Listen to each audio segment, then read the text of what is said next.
Hey, Louise. Hey, Sarah. Well, we got to the part that we were expecting in Monica's book. Well, we started off with the chapter You're So Lucky, went up to Sweet 16, and this is all kind of about the last Hmm. few weeks and then the birth of her child.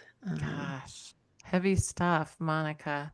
Yeah, I just incredibly thinking of sad. you. Yeah, what happened? So she definitely kind of started to have some freedom. She's really pregnant and Hmm. really done with like caring what people think and hopped on her And bike started, and hopped on her bike. Exactly. Started, and then had a couple of reminders yep, of her, when she went over to her friend's house and another girl was there and then two guys were coming to pick them up and it was just sort like of a you better reminder of, scoot off. yeah, and also just like, oh, what she isn't Yeah. doing in the normal development of a teen, which is Yeah. being a teen. I was thinking about her because she was 16 or 15 and she's 15. mentioning stretch marks along her body and Uh-huh. all the stuff that really happens. She gained how much weight? A lot of weight, 50 pounds, and which is just normal, but when you're that age, massive. It's like, Yeah. and one thing with her dad, right? She started to not be afraid of her father anymore and kind of turned the tables with that, like not Yeah. respecting him anymore, but not being afraid of him anymore. Almost like, "Oh, yeah, I'm here. What are you going to do at this point?" Yeah. You know? Freedom. Mm-hmm. And then she had heard from someone that she'd been, in the pregnant school with who had the baby um and then decided to keep it. That Right. that family decided to keep it and Monica felt like, well, she has parents who support that and so that was kind of a Yeah. And then she does go into labor eventually. I mean, it hard was, labor, oh very my difficult God. and long, and her mom was there with her the whole Yeah, time. every minute. Mhm. And it was harsh. I mean, she had zero clue of what was going to happen, just what goes on. Like, and what you're going to Well, instinctually I think do. she kind And of thought, oh, it won't be bad for me. right. And then it was bad, and she had to be cut, Yeah. and that's such a harsh Oof. thing to do.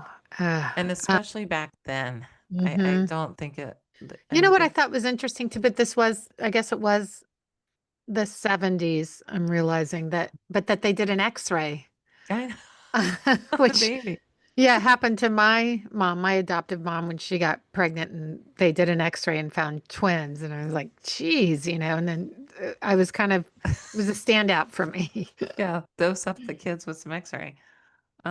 Yeah, well, so she has the baby, and one thing, the sister who's been supporting her, Sister Claire, I think, Yeah, is gone, was out of town. and she's terrified because that's her link to holding her baby. And there was Hmm. a new sister, Louise, remember, 'cause of my name. Yep. She was really sweet and did let her hold the baby, brought her baby. She didn't bring her in; she had to go to the nursery. Right, which she w walked far away and realized later in life, like, oh, Yeah, all the other moms were in the ward with their babies and she right. was far away. Kind of like here's your situation. Mm-hmm. Of The baby knew right away that's her mother, of course. course. I Yeah. mean, and the brother got involved, loved the baby.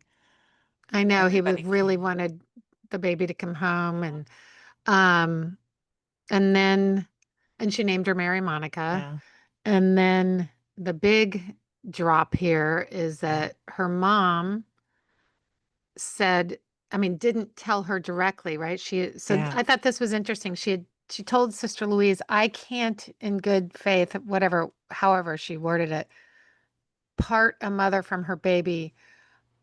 That baby can come home with us.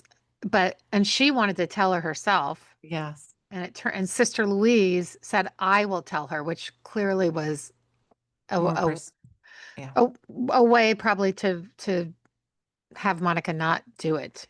yeah. Because she did say it would be so heartbreaking for the family that's waiting, blah, Right. blah, blah. So she told her. So the weird thing is, Monica never knew that till much later that her mom wanted to deliver that message. Hmm. She thought her mom was trying to walk away from the pain of it, kind of like, well, if you decide that's on you. But it wasn't that way. she was coached too. They separated them through that. Right. It was very intentional. It was I very mean, it intentional. really is when it comes to this kind of thing. It's so uh they want, they want what they want, You right? you just posted an article about it today. Yeah. It's still going on. That's what Mm-hmm. may be different, but it's the same. Yes. So she does choose to give her up because she had never conceptualized bringing her home. She was not Mm-hmm. allowed to think like that. And she's 15 and by Right. herself making this decision. And of course, for the rest of her life, she regrets this decision. I mean, Right. It had I was. known, yeah, Yeah. it's just, it's so massive. Um, she said that she feared she wouldn't survive. In silent desperation, I repeated, I just won't think about it right now. I just won't think about it right now. I just won't think about it right now. My worst anguish was denying my own maternal instincts to build a family for two strangers. Ooh, that's a good place to end because that is just brutal. I can't even, I can't even. It's just so No, painful. it's so painful. I told you I have some of my mom's notes. They're not letters, just anger 2 years later. Like, wait a second here, mad that my Mm-hmm. aunt just recently found, and it's like shocking to read because she was always so sweet. And this is why we always say adoptees and birth mothers are in the same boat. Mm-hmm. They pay a massive price.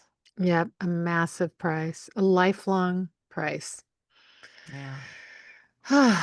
Okay. Well, I'll be seeing you in a minute for Barbara. Yeah. See you in a minute for Barbara.